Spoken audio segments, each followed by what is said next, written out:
It's the 25th of April 2020 and we welcome you to TiLT, Technology in Language Teaching webinar. You'll have already read our etiquette, so you know how we're very professional, we're very kind to each other. If you could rename yourself, that would be great if you've become in under a pseudonym. So my name's Helen Myers.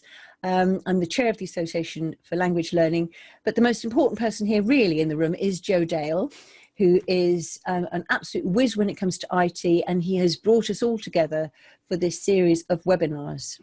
So this session is going to be recorded. As I said, we've got our etiquette there, and our disclaimer is that we're really happy to host everybody here, but speakers and participants are responsible for what they say. So if you're not going to be involved, if you could turn off your videos and microphones now, but we would encourage everybody to be involved. So there are little status icons that you can use, and you can use words in chat. If you haven't found the chat already, just click on the chat from the icon, and then it appears to the right. And feel free, really, to join in. If you've got any questions for the people who are speaking, we suggest that you put a Q in front of the question, so that way we can look through it. And please don't be offended if presenters don't answer immediately, but we'll be able to look at it later on. And if anything is recorded, you'll get a link to that. We're not going to force people to be recorded, we'll just see how people feel. But do add lots of information in the chat. We'll gather the chat together and everybody will be able to see that afterwards. I'm going to, in a moment, go through how to do screen sharing in Zoom so that those people who are going to be doing it will be able to be comfortable about doing that. So we're running for about an hour to an hour and a half. No need to apologise if you need to leave early. We'll totally understand. And I'd like to take this opportunity to really thank those people. I've already mentioned Joe, who's coordinated everything. He knows everybody across the globe who's to do with ICT and languages, it seems, and has that wonderful group, the MFL Twitterati. So if you're not on Twitter, get on Twitter and use that as a hashtag. We really thank Linguascope, and Stefan's in the room with us today. Really, he supports ALL all the time. It's not just at this period he's doing this. Throughout, as a company, Linguascope really do support language teachers and our training, so we particularly thank them. And Heike is also in the room, and Heike has been really instrumental in training us in how to run webinars. I'm a bit embarrassed that I got it a bit wrong to begin with, because she's very, very slick. But anyway, and thank you for nodding this. Okay, ALL then, a lot of this is done, a lot of people who are involved are people who belong to ALL, and I'd encourage you now in the chat to tell us if you are a member of ALL and how wonderful it is to join. It's an independent association for language teachers and does an awful lot to support them, so please do join us. So now it's over to us. I'm going to pause the recording while we put together our order of who is going to speak next. To start with, we thought it might be helpful to do a show and tell in how to use one part of Zoom. Zoom is something we've been using for every webinar. It was thanks to Heike Philp that we discovered it, and really had to learn how to use it within a couple of hours when we had an emergency, when we needed to be able to have a webinar and the program that we were using didn't work. And it is something which we found you could learn to use quite easily. The thing though, which we've had to learn a bit more about is how to share a screen in Zoom. There are some excellent videos that you can watch produced by Zoom, but we thought we'd just go through this now, ready for this particular webinar, so that if people want to share, they've had a recent revision as to how to do it. So, as a host, you are able to allow people to share their screens. So what you can see in front of you is a control panel, which as a participant you don't see, but as a host we do see. And you can see I can click on security, and at that point I can allow people to share screens. In fact, it's an extremely important part of Zoom that I think that you can ensure that people are not allowed to share their screen to begin with, so that you don't get people sharing inappropriate images until you know that everybody in the room is people you want to have in the room. So what should you do? Well, before you're sharing, you should open the application you actually want to share. For example, if you want to do as I'm doing now, if you want to have a slideshow for the PowerPoint, you actually have to open it as a slideshow before you start to share. So the picture I've given you there is what a PowerPoint looks like before it's been launched, and then you would click on, and this is a very old version of PowerPoint I've got here, you can see, but I would actually launch it to do a slideshow before I even click on share. So the next thing you do is here at the bottom, you click on share screen. So there's a green thing there, click on share screen, and what happens next? The next thing is that you're given a choice of all the various windows and screens that you've got open, and I've got a couple of screens here at the moment. You've got to think, well, which is the bit that I do want to share? The advice is that you should normally avoid sharing your desktop, especially when you're with students, because that way they would see perhaps all your private information. Now here, the confusing thing perhaps is that it looks, say I want to share this thing about Shakespeare. I've got two which look very similar. Well, one of them is the PowerPoint itself, but this is the one I want to share. It's the one that says PowerPoint slideshow. So I would click on that, and that would be the thing that I would then share. You don't click on the one which has got the PowerPoint. So if you make a mistake and select the PowerPoint one, so I've deliberately said the PowerPoint one, so that's the wrong one, what will happen? Everybody will see this. So, you know, it's not totally disastrous. They can see the PowerPoint as you go through, but it isn't a slideshow. However, and so what would you do? You would actually select a new share, and that's something as well. You don't have to stop the share and start a new one. You can just click on new share. You'll have the choice in front of you again, and this time you'll go for the one that says PowerPoint slideshow, and then it should work that you click, and then you've got the correct selection. If you're in a position where you're sharing and you suddenly think, but where are all the controls, those lovely little meeting controls in the black box where you've got mute, stop video, they've disappeared. The way in which you get them back again is you click on this green bit here. I mean, before I used to just generally go like this and it would happen. But actually, if you click on that green section there, then it will restore those meeting controls. Okay. If at any time you want to stop the share, it's really easy. You click the red stop share, not too difficult. And if you have problems, the host can control. So I'm at the moment as the host, I'm looking up at my screen, and I've got one of the possibilities is remote control. So I could click on that and I could say to you, would you like me to control your screen? But be aware, you can abort control if I'm really taking it too far. So first of all, you'd have the waiting for me to control your screen, then I control the screen, but you can always then abort control. It can be quite distressing when you're sharing a screen that suddenly you can't see the chat, you can't see what people are saying, or you can't see the participant list. The way you get back to that is, first of all, you've pressed on your green bit in order to get these meeting controls back. And then there are these three dots, which I've learnt recently is called an ellipsis. And you click on that, and then under there are all these things that you can do.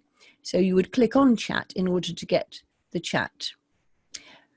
Okay, so if you do that, you get the chat back. There it is, and it's floating in the middle of your screen. This is where the ideal is, if you've got two screens, you would then be able to move that onto another screen.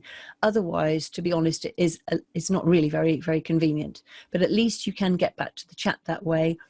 Or I think it was Heike who suggested this. You could be have perhaps another device open so that you could be following the chat that way. But you would have to disable the sound on that, I think, in order to not get an echo. This is really important. If you want to share something which has got sound, and that's very often what we're doing, isn't it, with teaching languages, you want to share a video with audio or just audio itself, the best thing is to plan for it. So at the point at which you are choosing which of these to share, for example, here I want to share a YouTube video. Can you see in the bottom left, you've got the option to share computer sound. So that would mean that rather than us hearing the sound from your speakers, which it's doable, we hear it, but it's not a very good quality, you'd actually hear a pretty good quality there. The other recommendation is that you also click on optimize the share screening, because particularly if you've got lots of people in the room, that apparently will make it that you'll reduce the bandwidth and it'll be a better experience for everybody watching. And another expression I've learned recently from watching these Americans on the Zoom, you can do it on the fly. So if you haven't managed to share beforehand, think, oh, I've got to do that, you don't have to close it and then reshare it. You can just click on the more, and then you can see there on the drop-down menu, share computer sound. And again, the optimized share for full screen video clip also appears. If for any reason you prefer your meeting controls to be at the bottom of the screen, which, for example, at the moment, I'm just realizing that I would have preferred it because I've got the meeting control showing at the top, and you might realize that I'm sometimes hesitating on what I've put at the top because I can't read it because it's underneath. By the way, you can actually hide the controls if you want to, but one thing you can do is you can dock it to the bottom. So instead of having your controls at the top, you would click on that little down arrow there, click on that, and when you hover, it says dock to bottom, and it docks to bottom. So there it is down there. And if you wanted to go up to the top again, there you can see the arrows just going up. You would click on it and it would take it to the top. So that's going through for the person who's sharing the screen. If you are watching someone sharing their screen, you also have options. So it would say, for example, you're viewing AWL London's screen. You can see that now. And on the view options, if you were to click on that, you've got these choices. So you can, if you want to, still see the video panel. If you're really fed up with what I'm doing and you think, I want to take over control, you can request remote control. Actually, no, it's if you want me to take control of yours, you can do that. If you're in the full screen and you think, actually, I want to be able to see all of the other things as well, you could exit it. If I was sharing a video or something, you actually, for some reason, didn't want to hear the sound, you could mute it. And the side-by-side is where you could see me sharing this on the left-hand side and everything else would be on the right-hand side. And that is the end of my bit.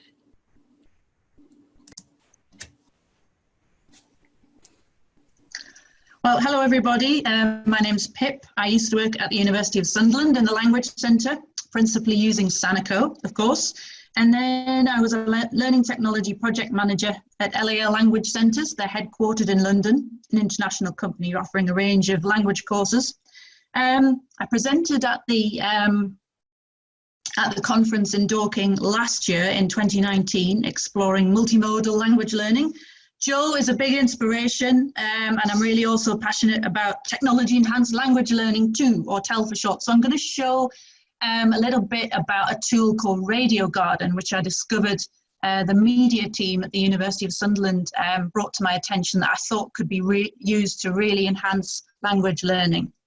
So let's go to the next slide. So what it is, basically, it's an online rotating globe. It's available on the web just as a website and as a mobile application on iOS and Android via Google Play. And basically, it's a bit of an adventure in global radio. So basically, it's principally for a listening exercise, but you can use it in other ways. So let's have a look. It's, as I said, an online rotating globe. Basically, you rotate the live radio stations all over the world, and they turn up in little dots. And the green dots are a visualization of the radio stations themselves. And there's over 17,000 radio stations. It's also available as an iPad app, and you can sort of save a favorite radio station in a target language. You can essentially access authentic audio content, which is quite exciting. So every green dot represents a city or a town, and you can basically tap onto the green dot and find lots of radio stations essentially all over the world. So why is this sort of valuable to a language teacher? Well, I found a fantastic quote.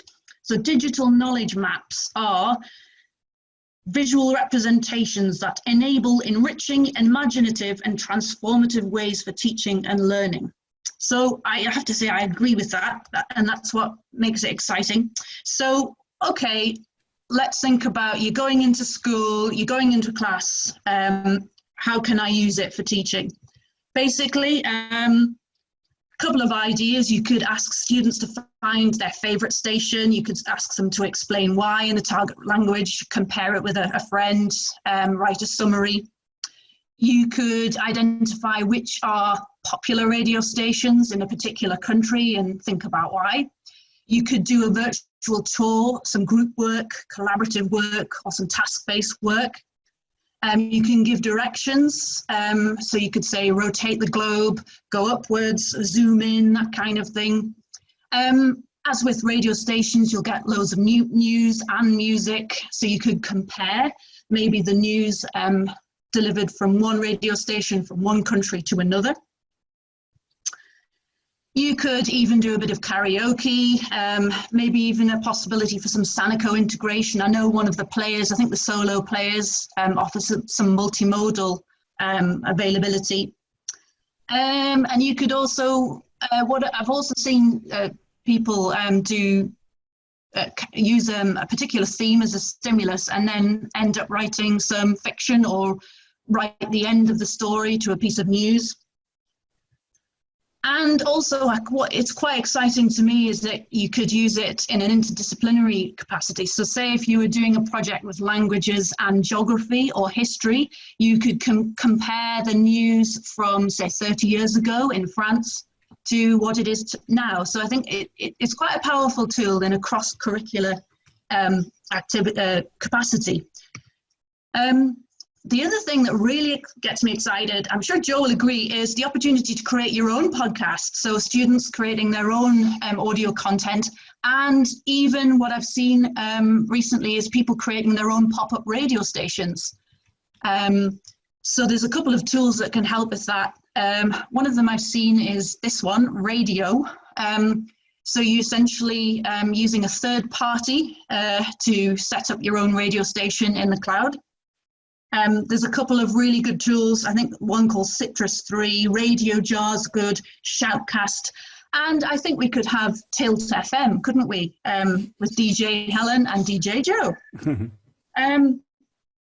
Anchor FM is another exciting thing for podcasting. I'm sure Joe will be able to share more stuff about the podcast as a learning opportunity. So that's me. So I'll put the link in the chat to access Radio Garden. On the web, you've got to make sure that you rotate your screen, and it's also very good as a mobile experience. Thank you very much. That was absolutely awesome. Thank you so much, Pip. That was great. Right, if you could unshare your screen now. Done. That's lovely. Well done. Thank you. Right, I'm going to share my screen. We could all give a clap, I think, couldn't we? Oh, of course. I'm sorry. Of course we should. Of course we should. Yes. Right. I will. Oh, look at all these. There we are. Right. Everybody knows how to give praise with Zoom, isn't that good? Right. Let me share my screen.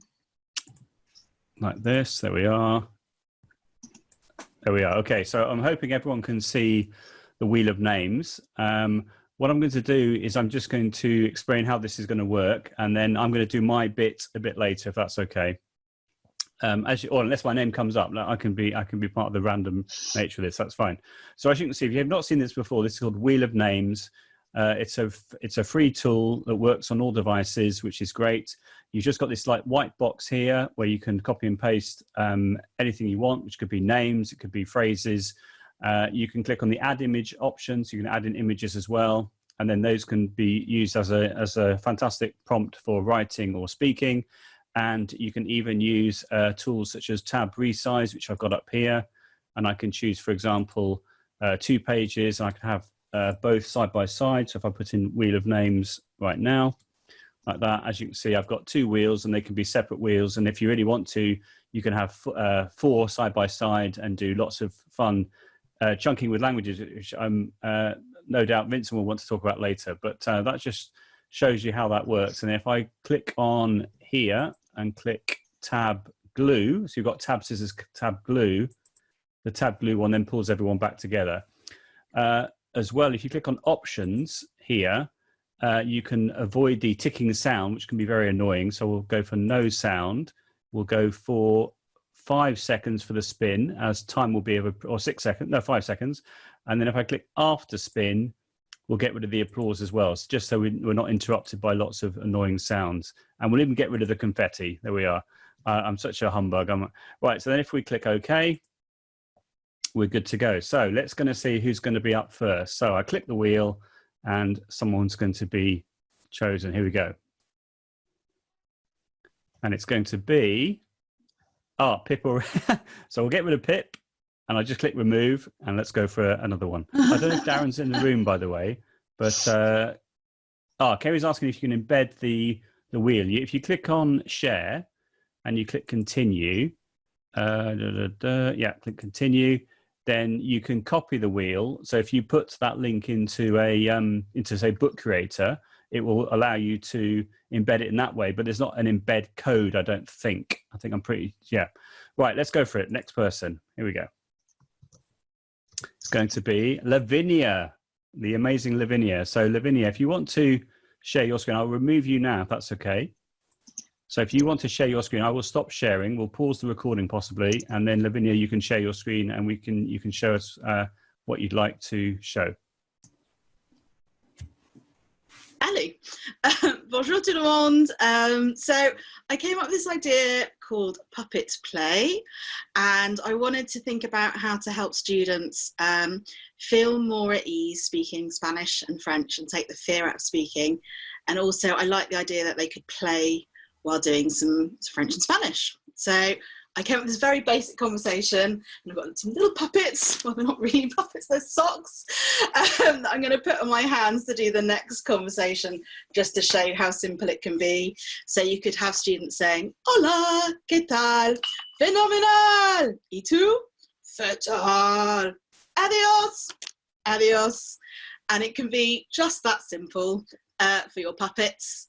And I did a bit of research on puppets, and I found there's some great YouTube videos. There's even a wiki how, and they don't have to be sock puppets. You can even make a puppet from paper and fold it up. So there's some links in the PowerPoint. And I also came across this incredible book that I just happened to have on my bookshelf about paper mache. So all the references are there, and they're really beautiful. So they've got some more elaborate ones, but they just came from paper and a bit of paper mache. So it's quite a nice project, I think, for kids to get stuck into, even a wooden spoon. And then I got further on, and you could take it to the masks, and masks are really cultural because obviously they allow you to hide behind a mask, but you can link it to the world. And I'm going to stop sharing there and try and share the link that it takes you to. So, oh, that didn't work. Yes, it did. And make that big. So, masks obviously can be are used and have a massive cultural impact across the world. So from Venice to Mexico to the Chinese, in Brazil, Philippines, obviously in Africa, and Giacomo. And the next thing to do is just to show you what one of my students had done with their puppets. So here you go, and share, and make that big. Whoops, you can see my messy desktop, sorry. And let's make that full screen. What I really like about this is that this particular student's normally quite shy in class, but I think something about using the puppet really helped him come out of his shell. So I'm going to hit play, maximize the sound, and here you go. Hola, hola, ¿cuál es su nombre? Me llamo Señor Smith. ¿Y tú? Me llamo Perde Eva. ¿Qué tal? Mi bien. ¿Y tú? Así, así. Adiós, adiós. And that is it, really. That was my idea. Excellent. Thank you so much. Let's give Lavinia a round of applause. That was great. Fantastic. Lovely. Lovely. Excellent. Thank you so much. Right. I think I'm going to get mine out of the way, if that's okay. Right, hi everyone. So I thought I would do a couple of things in my slot for the show and tell. The first thing is I've put together this table of security features around Zoom, Microsoft Teams and Google Meet with support from some lovely people, some of whom are in the room right now. So Heike Filpt helped out with Zoom, as well as Phil Longwell. Microsoft Teams was Jane Bassnett, and Google Meet was Darren White, Ranga the trainer, who presented a couple of days ago. So essentially what I did was I put together a Google form, one for Teams, one for Zoom, one for Google Meet, and I sent it out to these lovely people. And I asked these following questions: can students join a session before the teacher, etc., etc. If I go on to the next slide, you can see there's 2 pages worth.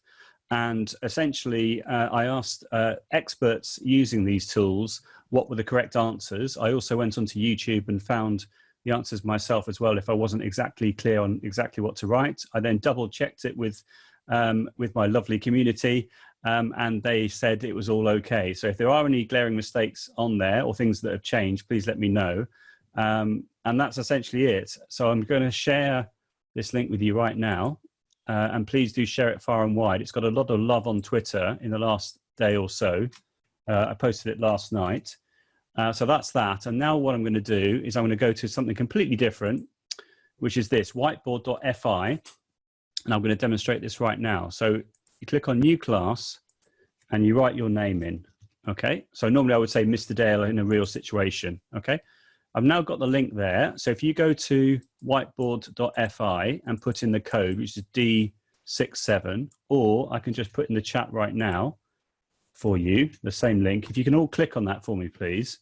I'm going to go to this link on my iPad as well, so that I can give you instructions on exactly how I'm doing it live as a student as well as a teacher. So the code this time is D67. Okay. The room deletes after 2 hours automatically, and oh, I put it right. And you can close the room at any time during the session as well. And to do that, you just click on the cog here and you click close room. So D67, right? Okay. Right. You put your name in. If anyone puts an inappropriate name, if I hover over someone's name, I can remove it. And what I would like to do now, please, is like, there you go, Ceri's straight in there. I'd like you to draw a picture representing how you're feeling right now about remote teaching with your classes. So I'm going to do a lovely big heart. And as you can see, what's happened is it's appeared in real time on the screen. So I'm just going to let you draw a quick picture, if that's okay.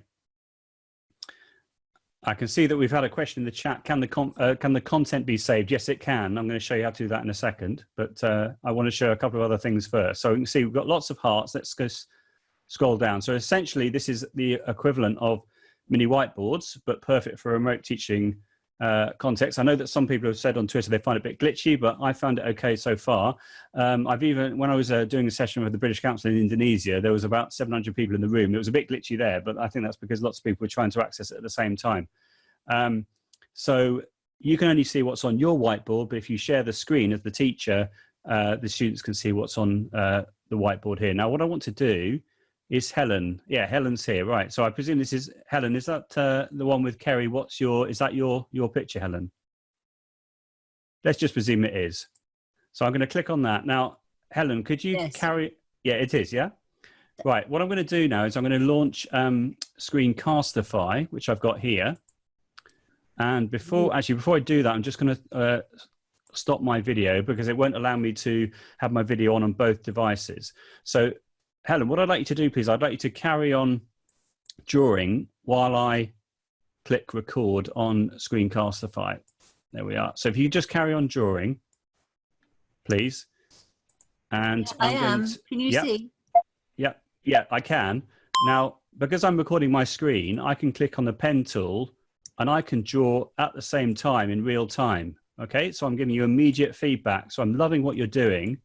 This is amazing. And because I'm using Screencastify, I'm capturing my voice, my annotations at the same time.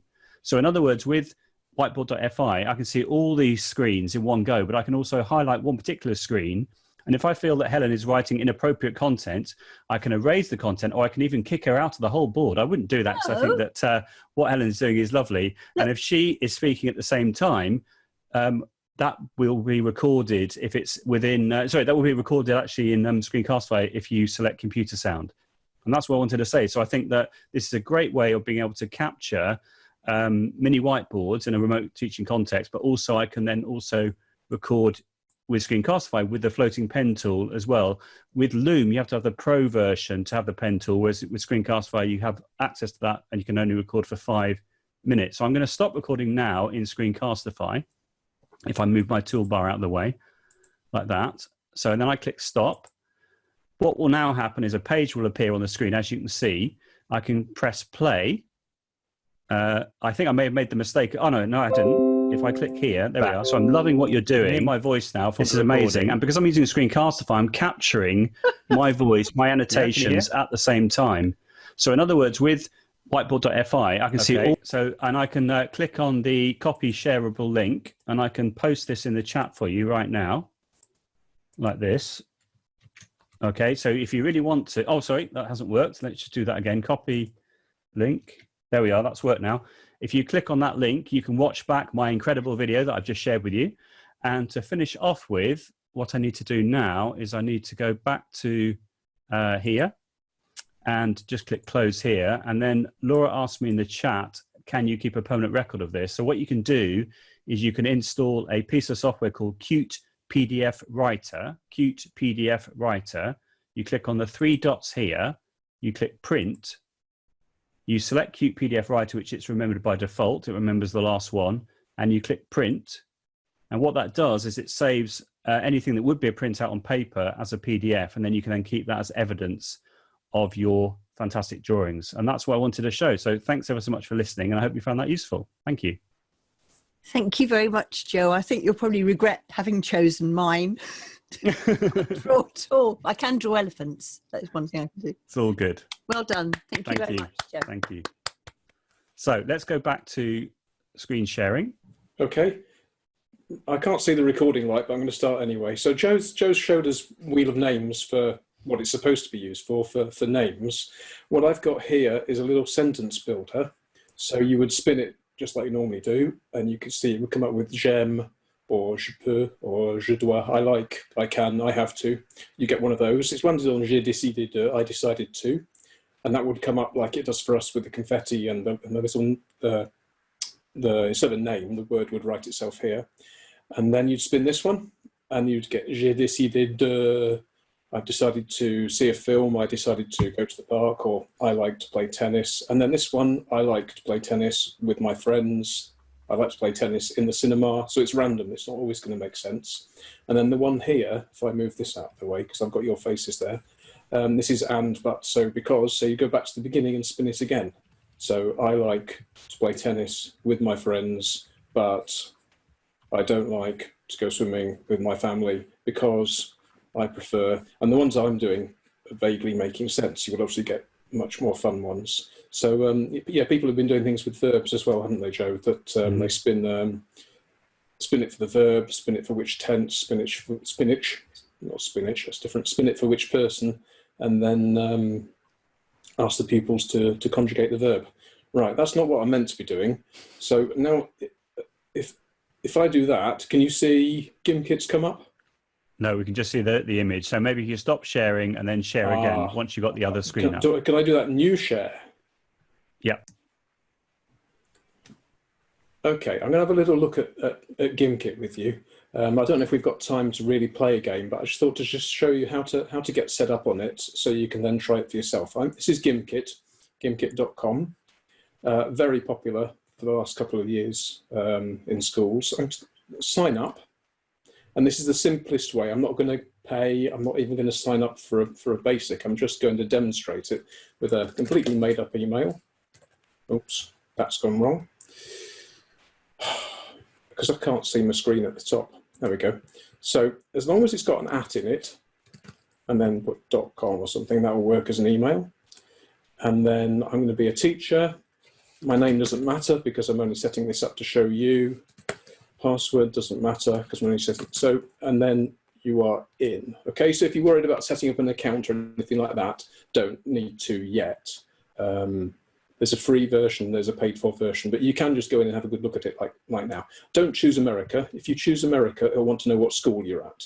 So choose a random country that's not America. And then I'm only setting this up to show you, so I'm not picking any particular subject. I'm just doing the first one on the list to be quick. And then we're in. It will offer to save the password. I don't want to save the password because I'm not even going to keep this one. And it's based on kits. So to make a kit, that's where you're going to have your words for the game.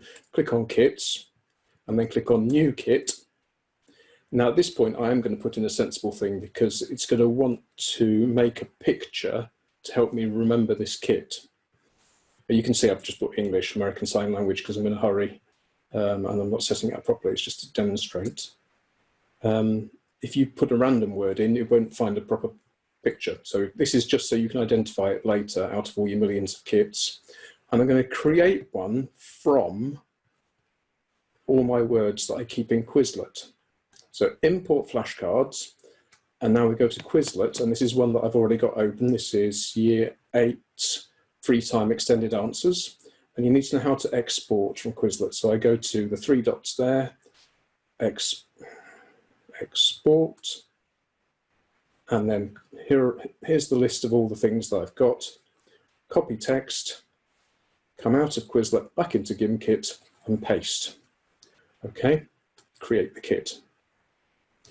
Finish the kit. And we could now play live, but I think I've got time to show you. If you play live now, that will let them put in their names. I always like to go to classes, and I'll tell you why. So new class. This is class with student accounts, and when you go in, you'll see how to make yourself an account and get your students' accounts and what that means and the benefits of that. But just I'm going to go to a random class. You have to give it a name. Again, I'll be random. You have to give it a color.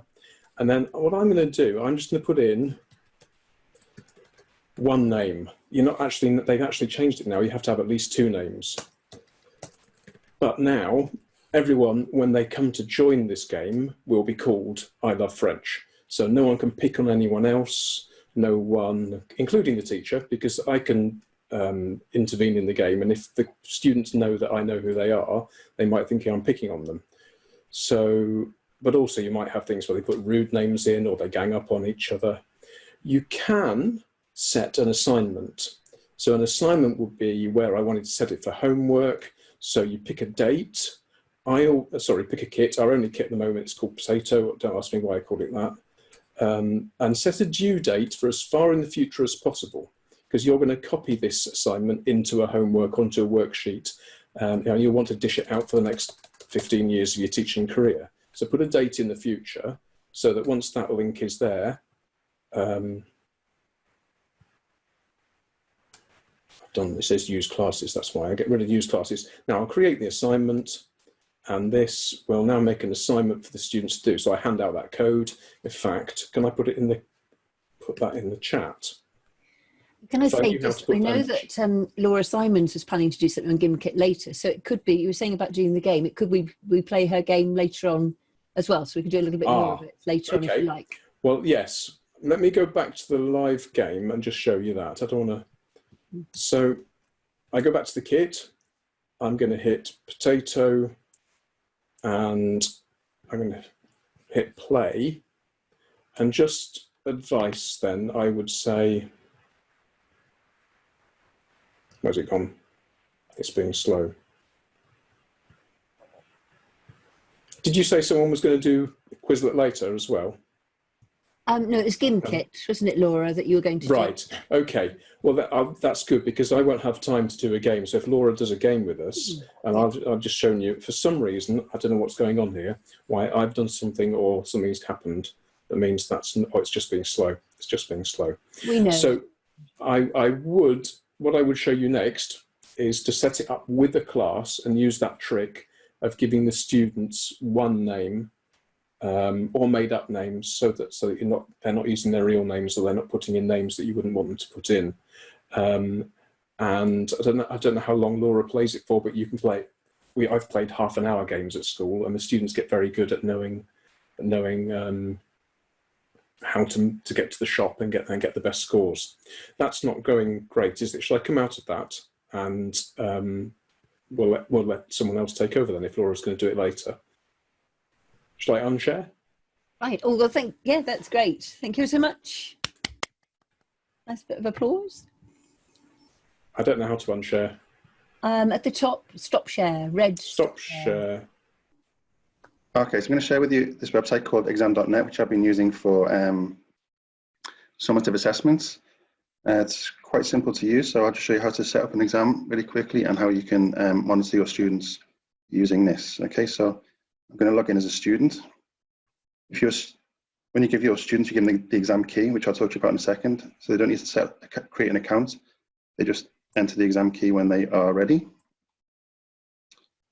I'm going to log in with my Microsft account.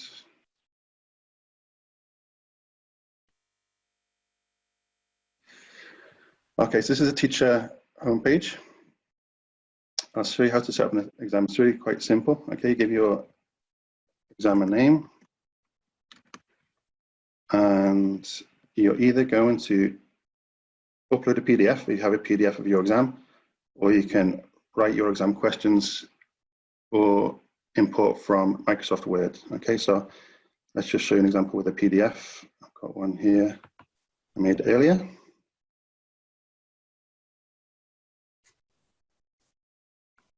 Okay, so it's just a standard reading assessment you get with most textbooks, and that's very straightforward. Okay, the other option is to do it with a Word document.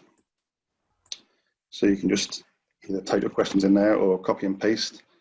The advantage with this using a Word document is that you can then make that also your students' answer sheet, so they can type into the answer sheet as well. Whereas with a PDF, obviously it's a separate piece of paper, they can't type into it. But in terms of formatting, it might be a bit easier. So I'm going to use my PDF for this one. Okay, then you've got simple options of what details you want them to input when they log in. So all you need really is their name, and you have the option for them to be anonymous if necessary. Writing area, that's where they can write their answers, so you need that. And there's a few other tools which you can have. Generally, these are for maths. Audio files are very useful for languages. If you want a listening exam, you just upload your audio files there, and that's very simple to use. I'll show you that in a second. And the main thing really with this is security, okay? So the advantage of using exam.net rather than just other websites is that it monitors their screen. So once they start the exam, they can't leave that screen without you getting a notification. So if you're worried about Google Translate and things like that, then at least on their computer, they should not be able to use those translation websites. There are different security levels. For these ones, they need to download software for them to use that. So for now, I would say allow any browser while you're testing. And here, you've got different options. So if they leave the screen, you might just get a notification, or they might have to wait before they can go back into the exam, or they can't get back in unless you manually unlock the assessment for them. Okay, so just a big deterrent really for them to try and use other screens when they are in the exam. But apart from that, that's all it is really. You just import your exam and then create the exam, and it is, you can see it's there. Okay, so you can preview that. What the students would see is they go in and they've got the question paper at the top and the answer section at the bottom, so they can type what they need there. Okay, if it's a writing assessment, then the good thing is, as well for languages, is that there's a really simple accents screen there, so they can put in any accents they need. And if they're in the assessment and obviously they can't leave the screen, then they can send messages to you here which you can apply to as well. Okay. At the end, then they submit the exam, and it's as simple as that really for them. And I'll just show you what the teacher can see while they're in the exam. So you go to the surveillance page, And I'll just show you an example from one of my classes here. So you can see that you can force submission for all students. So there's no chance of them not submitting. You can get all the exam papers in. You can have a timer for them to see on the screen as well. You can click on an individual student. You can see their answer. This is live as well, so you can actually see them typing on there. So you can monitor that they're not just suddenly pasting a big chunk of text or something like that, which shouldn't be possible anyway. You can have individual settings for individual students in terms of having a dictionary or things like that. What else? Okay, so you can, I think that's it really for that. Just show you the listening assessment really quickly, how that works. So with the listening assessment, we've got an extra tab here, which is audio files. So you just have, click on the one for that question, and then they can listen to it themselves. You probably can't hear that, but that's playing on my computer. And okay, I think that is pretty much it. It's very simple to use. It's more about running the exam. You can't really mark or give feedback in the exam. You can chat to the students during the exam if you need to, but that's where you do that through the teacher chat. So I haven't seen any chats. Did anyone have any questions about that? Sorry, Paul. There's a couple of questions in the chat, if it's okay to ask. Yeah. So a couple of people have said, does this have to be done at the same time for everybody, or can it be done when students want to do it? You give them the key, so they can actually use that whenever they want. The only thing is that key is it's a one-time only key. So if they, for example, they work on it for half an hour and then they want to go back to it, then they would need an individual key, which is in, you get that individual exam key. So you can see, for him to go back into the exam, he has to use this longer code. So if they need more time and they want to finish it off later on, then you could give them that code. And then you can choose how long the exam is for, is that right? So whenever a student does it, he or she can then do that for the period of time that you've assigned for the exam. If you're not in the surveillance, I don't think you can actually. So yeah, okay, so would you recommend doing it live? So you say, right, at this time, this is when we're going to do the exam, and everyone has an hour or what have you? Yeah, unless you're not worried about the timing, yeah. So okay. The advantage of that is if you're doing it all together is that if you start, for example, a Zoom call, and then the students start the exam and keep the Zoom call running, you can actually invigilate via video as well as doing the monitoring via surveillance. So you've got two ways to keep an eye on them that they're not cheating or anything like that. So that's fantastic. And does it work on all devices, including say iPads or Android phones or tablets? If you try and do it on the phone, it would advise you not to, obviously. But iPad does work, but I would say that the students are probably a little bit of a disadvantage if they're using iPads, because obviously they have to switch between screens or they might not be able to type so easily. So it is possible. It does work, but it's maybe not preference. That's fine. That's fine. And I think I'm right in saying that it's free for this year, for 2020, but then they haven't made it clear what they're going to charge, but they were saying, because this is a Swedish tool, isn't it? But in Sweden, apparently they're charging €4 per student at the moment. But in for 2020, for people using it, it's completely free. But the following year, they haven't clarified how much it's going to be, but that's what they're charging at the moment in Sweden, apparently. So if you want to have a play with it now, it might be a perfect opportunity in the remote learning context of using it. Yeah, hopefully we won't need it next year. Right, Joe's asked, can you extend the exam time once they have started for those with extra time? Yes, you can actually. When you go to for submission, it will ask you if you want to do it for all students, I think, and then you have the option to you can accept certain students if they have extra time. Fantastic. And can you get a progress report? Has been another question. So you see how long the student has been on a certain screen and this sort of thing. I presume. Yes, I think if you click on an individual student, then you can see here, for example, the exam was loaded, the exam was submitted. You'll be able to see here if they've left the screen for some reason, and they should have a reason in there why they've left the screen. This is where you get messages. You can send messages to all students during the exam as well, so you can say 5 minutes left or something like that. Mm-hmm. It's a really, really good program. I think we're probably going to have to move on because we're up to an hour and a half and we've got someone else to go. But just that's fine. There are other Thank you so much for sharing that, Paul. Really appreciate it. I think that answers a lot of questions that people have been thinking about summative assessment in the remote learning context. That's brilliant. Thank you so much. No problem. Thank you. Feel free to put your Twitter handle in the chat as well, if that's okay, Paul. I'm sure you'll get lots of people, because you're in the UAE, aren't you, I think, at the moment. That's great. Thank you. Okay, so I'll pause. Good evening, everybody. My name is Ceri. I teach in Cardiff in South Wales. I'm an assistant head and I teach mainly German, teach some French sometimes teach some Welsh. Just got a couple of ideas really. At the moment I'm coordinating the school's distance learning because digital learning is one of my responsibilities as an assistant head. And it's brilliant really. I'm coordinating all of Year 7's work and obviously MFL timetabling is really tight, but at the moment Year 7 are having a German lesson every day. So there we are, just share with you some of the things that we've been giving them.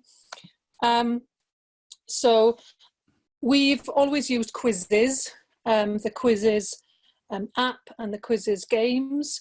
I'm not sure if people realise that you can assign homework. So like we've just seen with Gimkit where you can put an assignment, it's called assign homework in Quizizz, and then pupils can complete the quiz as many times as they want in their own time, and they can obviously repeat it to improve their scores.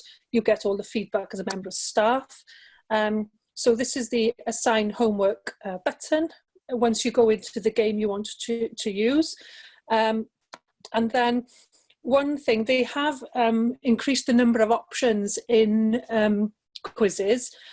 And one thing I didn't realise last week is that you can have an open-ended question now in Quizizz. So if you want pupils to write a couple of sentences for you, or write a paragraph, or write some opinion sentences, or some, verbs, there are more options now on Quizizz than there used to be. So that's really good. Then we've had Gimkit twice, so I'm not going to talk about it again. We obviously see the assignment option with Laura. They can obviously complete this as many times as they want in their own time. A target for money, we think, as a department is 250,000 is fairly realistic for pupils to have a really good go, but to make it reachable in a day. So you go to the assignments there and you've just seen this already on different screens. So these, I had to set music work last week, so that's one of the exercises there.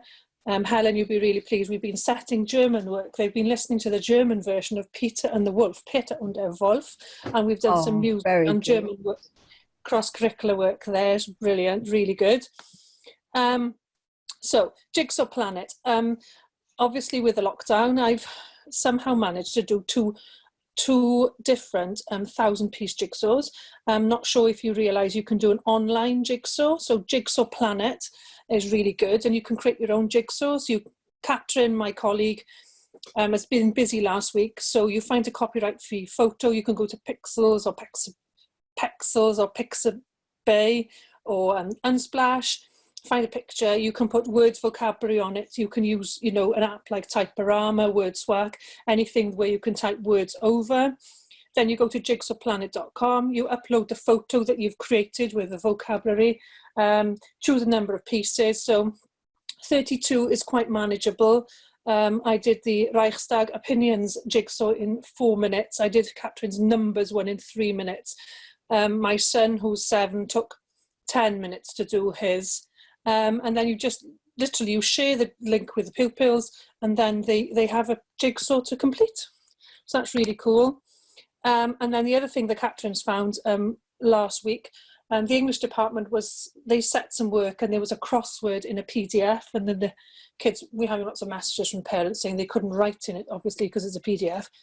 But crosswordlabs.com, it creates an online crossword. You can put all your clues in and it creates the boxes for you, and the pupils can actually write online in the boxes. So Catherine's created one with different verbs, infinitives and things. So that's really good. So we have, for year 7, we have a Google site, and we have a page per day, and then literally they follow it from top to bottom. The first thing is a fitness video, then there's a featured task for the day that they have to submit through Google Classroom, and then there are loads of different tasks then from different subjects. And, you know, there's an animation workshop that they follow on YouTube. There's a television program, Welsh television program to watch every day, and there's a virtual visit to somewhere. They went to the Nou Camp Barcelona Stadium on Friday for their virtual visit. So we're just putting everything together on Google Sites. So that's what we're doing to keep our pupils busy and our parents happy with our distance learning. Lovely. That's great. Thanks ever so much, Ceri. That was brilliant. Thank you. Okay, so just based on some of the feedback that people were saying earlier, I thought it might be worth just going through some of the things that I know that I use a lot on Quizlet. So I'm actually a Quizlet ambassador, and I've actually been working with Quizlet recently, and there's going to be lots of changes that are coming up. One of the changes some people may have seen already is the fact that now when you do Quizlet live, you don't have to be in groups, you can be in individuals. Because I found that sometimes if you work on computers rather than laptops or iPads or tablets, it was really difficult. So they've taken that on board, so you can use it on computers now, and you can randomise it across a room for students that are static. But some of the things that I use quite a lot of, and it's got the students to kind of look at, is obviously you've got the activities, and I'll go from sort of the basics for those who don't know anything about it to some of the more sophisticated. But these are the activities. So once you put your things in, so for example, if I go to create a set, you can obviously be title and then description. You can import it, so it's really, really easy. So if you copy and paste anything into there, I usually distinguish them with a comma. So I can copy and paste it from a Word document or wherever, distinguish with a comma, and then it will automatically bring it up as a set. So you don't have to sit and type everything in first of all.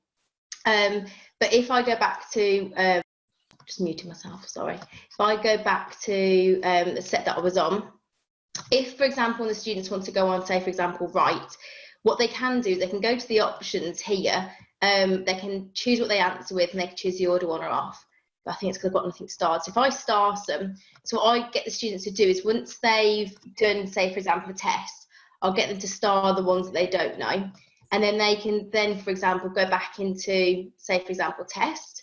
And they can get options, and they can just study the starred ones, but they can also choose which ones that they do. So create a test. And there's something that's recently come up as well, is a lot of the students used to moan a lot because if they didn't get the right full stop or the right accent, it would say it was incorrect. So you can actually change it now so that it doesn't kind of kick you off if you miss an accent or whatever. So it's a little bit more reliable, I would say. But these are some of the things that obviously went through earlier. So if you go here, for example, something I think is really, really good. So if for example, students are doing an end of year topic revision, I'll get the students to combine the work they've done for that topic. So if they go to here, they go to 3 dots, ellipsis, and they go to combine, what they can do is they can, for example, if I go to here, year 8, unit 3, loads. So just do those, for example, for now. So I can combine them all together. What they can do is they can play cards, spell, write, match, or they can create their own set. So what they might do is create their own set on here, and they might call it revision topic 3. And then what I tend to get them to do then again is do a test on something like that. And then what they can then do is either star the ones they didn't know, or they can just delete the ones that they did know. So that they kind of then have like a revision set, and it becomes a lot less than, I don't know, 50 or 60 terms or chunks I do that they had originally. So that's one option. My GCSE classes especially love that. My year 11s have found that they can go from like quite a lot of information and cut it down quite quickly. Scores is something that I really like, and I know when I go into primary schools, the students really love it. I've got no data here, but it will tell you the top 3 or whatever on gravity and match and things like that. So you can kind of use that as kind of like a bit of a competitive aspect. You can share it. So if that was a public set, I could share it, I could put it, you know, into PowerPoint and things through embedding it as well. Exporting, so that's obviously what they went through earlier. You can export it, and the thing that I like with exporting it sometimes is you can put it straight into Excel spreadsheets. So I do that sometimes when I want to collect data. So if, for example, I went into a class, and I won't do that here because obviously I've got students' names and things, you can check the progress. So if you go into a class that you have, so if I just go here, for example, we won't have any names or anything. So if I go into here and I go into members and there's progress here, I can check what tasks they've been doing and things like that. I haven't really used anything with the Google Classroom yet, but I know that a lot of people do that. So I think that's it really. I just want to kind of show people how to combine them and the STARS method really. That's it. Hello everyone. I just thought I would share some resources that are normally offered on subscription based and are normally incur a charge, but they are being offered now free of charge due to the school closures to support in these situations. One of them is This is Language. It's mainly based on videos of people who answer some of the questions related to the GCSE topics, but it's spontaneous, so they are not prompted in any way on what to say. So for example, if I clicked on your family, you would see some of the questions like, do you get on with your family? Yes, why not?